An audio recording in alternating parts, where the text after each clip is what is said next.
विश्व electrohomoeopathy day मनाएं। चूंकि विश्व इलेक्ट्रोहोम्योपैथी डे मनाने के पीछे, क्योंकि ये इटली से शुरू हुआ है और हम जहां तक जानते हैं कई वर्ल्ड में, कई स्टेट में, कई कंट्री में ये मनाया जाता है। इलेक्ट्रोहोम्योपैथी मैटी जी की जयंती हम जो मना रहे हैं उसमें हमारा ये मुख्य उद्देश्य भी है और एक नाम भी उनको दिया गया है कि विश्व इलेक्ट्रोहोम्योपैथी डे हम मनाएं। चूंकि कल मैंने बहुत सारी बातें की, कई सारे लोग नहीं थे यहाँ पे। मैंने 35 साल की जर्नी बताई देवी अहिल्या हॉस्पिटल की और हमारे निदेशक डॉक्टर अजय हाडिया जी की। अभी कुछ समय बचा हुआ है कि हम 2 साल का और हम बताएं, क्योंकि हमने 2 साल कैंसर हॉस्पिटल पे हमने कंप्लीट कर लिया है और हमने बहुत अच्छे रिजल्ट्स उसमें लिए हैं, जिसके साक्ष्य आप लोग भी हैं। आप लोग खुद समझते हैं। हमारे कई ऐसे इलेक्ट्रोहोम्योपैथी डॉक्टर्स यहाँ बैठे हुए हैं जिन्होंने खुद अपने पेशेंट्स को हमारे यहाँ रेफर किया है। ऐसा नहीं है कि इलेक्ट्रोहोम्योपैथी में हमें रिजल्ट्स नहीं मिलते हैं या हम उसको देख नहीं पाते हैं या कर नहीं पाते हैं। एलोपैथी के बाद जब सारी मेडिसिन, एलोपैथी, आयुर्वेद, होम्योपैथी, सबसे रिजेक्टेड पेशेंट्स हमारे पास आए हैं और उसके बाद हमने इतना सफल अपना समय दिया है और हमने सफल रिजल्ट्स लिए हैं। वो रिजल्ट्स कोई मौखिक रूप से नहीं है, हमारे पास एविडेंस है। कुछ समय बाद आपको वो सारे एविडेंस दिखाएंगे, बताएंगे भी कि हमने कैसे कैसे पेशेंट्स पर रिजल्ट लिए, जबकि पेशेंट बिल्कुल लास्ट स्टेज पे है और एलोपैथी वाले ने बोल दिया है कि अब हमारे पास कोई ऑप्शन नहीं है और इस ऑप्शन के बाद आप घर ले जाइए और सेवा करिए। उस सेवा करने के दौरान हमने उसको पीसफुल लाइफ दी। वो जितने दिन भी सरवाइव किए, क्योंकि ये तो ईश्वर का है कि ईश्वर ने कितने दिन उसको जीवन दिया है, पर वो जीवन कष्ट में ना हो, वो लाइफ हमने दी। और थोड़ा सा मैं बताऊंगी कि अभी 2 साल के सफल कैंसर पे हमने जो ट्रीटमेंट दिया और उसका हमने सफल रिजल्ट्स लिए हैं और हमने कई पेशेंट्स हमने ठीक भी किए हैं, कई पेशेंट्स जितना दिन रहे वो सरवाइव किए पर पीसफुल लाइफ है। उसके बाद हम लोग अभी रीनल पे भी काम कर रहे हैं। सर का रिसर्च जो मैंने कल जर्नी बताई थी, 91 से शुरू किया था और 2019 तक का मैंने सफर बताया था, 2018 मान लिया अपन। उसके बाद जो रिसर्च सर ने किया इतने साल तक, उस रिसर्च के बाद कैंसर पर किया। कैंसर के दौरान ही हम लोगों ने रीनल पे भी काम करना शुरू किया और कई रिजल्ट्स बहुत अच्छे लिए। अभी हम इस महीने में, शायद इस महीने के लास्ट में या फर्स्ट वीक में, रीनल का भी हम एक यूनिट स्टार्ट कर रहे हैं और कोशिश है कि जैसा कि हमने कैंसर में रिजल्ट्स लिए हैं, और ऐसा कोशिश नहीं है, ऐसा मेरा विश्वास है। इस मंच से मैं बोल रही हूँ, ये विश्वास बहुत बड़ी चीज है। यहाँ पे हमारे एक प्रेस वाले भी बैठे हुए हैं, शुक्ला जी, वो रिकॉर्ड कर रहे हैं, पर ये मेरा विश्वास ही है और दावा भी कर सकते हैं क्योंकि हमने कई पेशेंट्स पे, अभी तक हमने उसको स्टार्ट नहीं किया, पर हमने कई पेशेंट्स पे बहुत अच्छे रिजल्ट्स लिए हैं।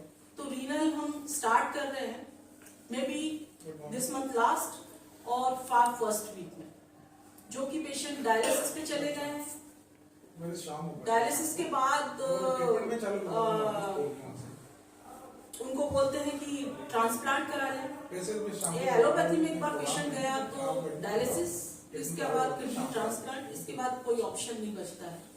लेकिन हमारा ऐसा मानना है और ऐसा हम प्रूव करके दिखाएंगे अगले 3 महीने के अंदर कि जिस दिन से पेशेंट्स हमारे पास आएगा उस दिन से हम डायलिसिस बंद कर देंगे। ये बहुत बड़ी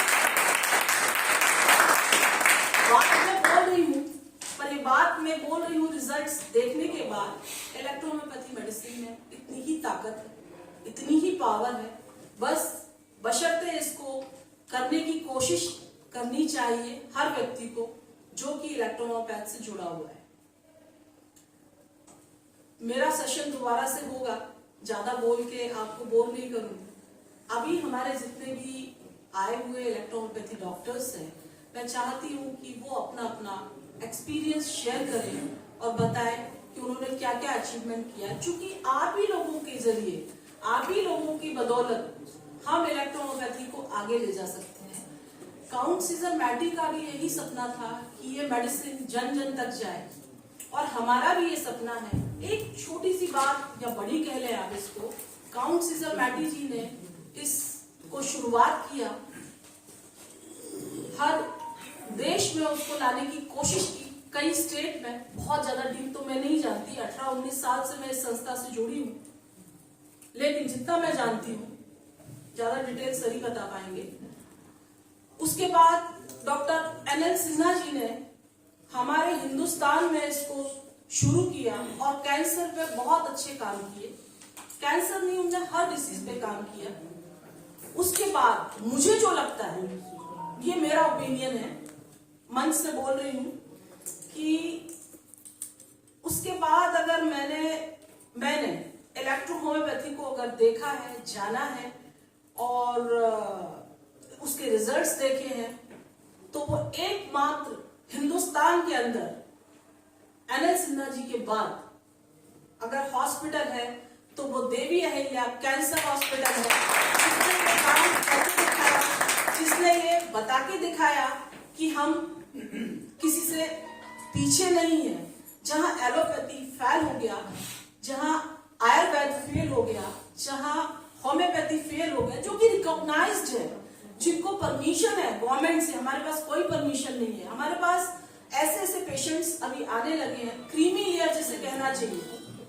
कल ही हमारे पास बॉम्बे से जो पेशेंट्स आए हैं, वो बहुत ही बड़े अधिकारी हैं, सिंगल है वो, और एलोपैथी लेके वो इतना थक चुके हैं कि मुझे अब एलोपैथी नहीं लेना है। कल उनका स्टेटमेंट था कि मैंने कान पकड़ा, मैं एलोपैथी नहीं लूंगा, कोई ड्रग्स नहीं लूंगा, मुझे अगर अब ठीक होना है या मरना है तो मैं सिर्फ और सिर्फ इलेक्ट्रोहोम्योपैथी ही लूंगा।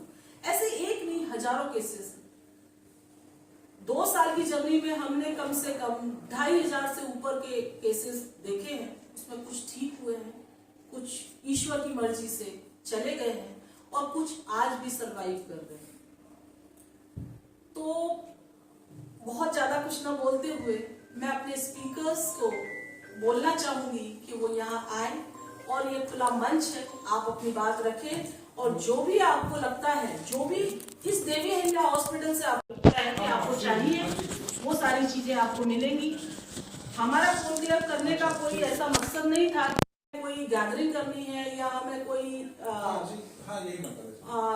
ऐसी चीज करनी है कि जिससे लोगों को लगे कि हाँ ये सब चीजें हैं और ये सब जो आप देखते आए इलेक्ट्रोहोम्योपैथी में, हम वो नहीं चाहते। हमारे पास चुनिंदा लोग ही हैं, और चुनिंदा लोगों से ही एक कारवां जिसे कहते हैं कि बन जाएगा, वही हम चाहते हैं। आप एक से एक, 2 से 2 और 5 उंगली बन के एक मुट्ठी बनती है, वो मुट्ठी हम चाहते हैं। हम 5 लोग मिले, 5 लोग ही काम करें, तो इलेक्ट्रोहोम्योपैथी को मान्यता, तो जन मान्यता मिल गई, तो इलेक्ट्रोहोम्योपैथी को और गवर्नमेंट की मान्यता की आवश्यकता नहीं है। हमारे पास, जैसा कि कल सर ने बताया, IAS, IPS जजेस, एक हमारे इंदौर के ही जज थे, उनकी वाइफ को सब जगह से उन्होंने ट्रीटमेंट लिया, उसके बाद कुछ नहीं हो रहा था, वो आए, उन्होंने एडमिट किया। जितना हम कर सकते थे हमने कोशिश की। 10 दिन वो हमारे यहाँ रही, जब तक वो हमारे यहाँ रही पेन लेस रही, रिलीफ रहा। जब उनके रूम में हम एंटर करते थे तो बोलते थे मुझे बचा लो, हमें भी बहुत दुख होता है उस समय, ऐसा लगता है कि क्या कर सकते हैं हम, पर हम जो कर सकते थे हमने किया। उनकी लाइफ को हमने इतना किया कि वो पेन लेस रहे। जब वो गई तो बड़ी शांति से गई। बस यही एक ईश्वर की कृपा है, और इलेक्ट्रोहोम्योपैथी मेडिसिन का कुछ ऐसा है, बस उसको पहचानने की, उसको जानने की और उसमें घुसने की जरूरत है, कोशिश करने की जरूरत है। आप लोग कोशिश करेंगे निश्चित इलेक्ट्रोहोम्योपैथी सक्सेस होगी, और है, ये तो देवी अहिल्या ने प्रूफ कर दिया है। धन्यवाद। अपने स्पीकर्स से